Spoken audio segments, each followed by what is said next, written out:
মুখের ওপর মারবেন না, কখনো স্ত্রীকে মুখের ওপর মারবেন না। মানে মারতে পাবেন কিন্তু মুখের ওপর মারতে পাবেন না। মানে মারতে পাবেন না যদি বলতো তাহলে মারতে পাবেন না বলতো। আল্লাহ রাসূল বলছেন মুখের ওপর মারবে না, মানে বোঝা যাচ্ছে মুখ বাদ দিয়ে স্ত্রীকে মারা যাবে। স্ত্রী যদি অন্যায় করে, স্ত্রী যদি খারাপ কাজ করে, ওকে আঘাত করা যাবে, প্রহার করা যাবে, কিন্তু কোথায়?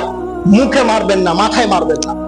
কিছু অভ্যাস খারাপ আছে, গালে মারবে, এক চট দিবে, একবার ঠাস করে, মাথায় একটা কিল দিবে, একবার অজ্ঞান করে দিবে, গালে একটা চট দিবে, একবারে কানের দুলকে একবারে ছিঁড়ে রক্ত বের করে দিবে, এক চড়ে 5টা লোক বসিয়ে দিবে।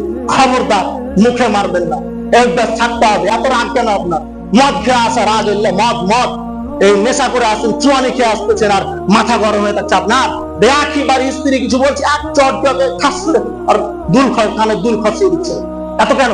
কে আপনাকে মদ খেতে বলেছে? কে আপনাকে চুয়ানি খেতে বলেছে? কে আপনাকে তালের পানি খেতে বলেছে?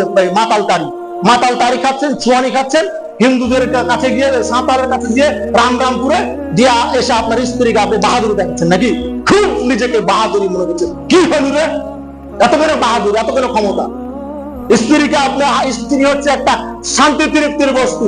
আপনি 1000 টাকা, লক্ষ টাকা দিয়ে খাট কিনেন, লক্ষ টাকা দিয়ে আপনি কিনেন, চাদর কিনেন, ওই টাকা দিয়ে খাট দিয়ে চাদর দিয়ে শান্তি তৃপ্তি দিতে পারবে না।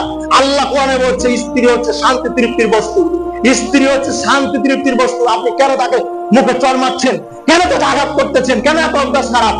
এই চুয়ানি থেকে আপনাকে ফিরে আসতে হবে, এই মদ থেকে আপনাকে ফিরে আসতে হবে, এই গাঁজা থেকে আপনাকে ফিরে আসতে হবে, না হলে ভালো মানুষ হওয়া যাবে না।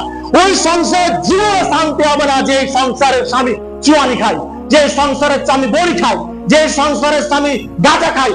ওই সংসারের লক্ষ টাকা থাকলেও ওই পরিবারের শান্তি আসবে না।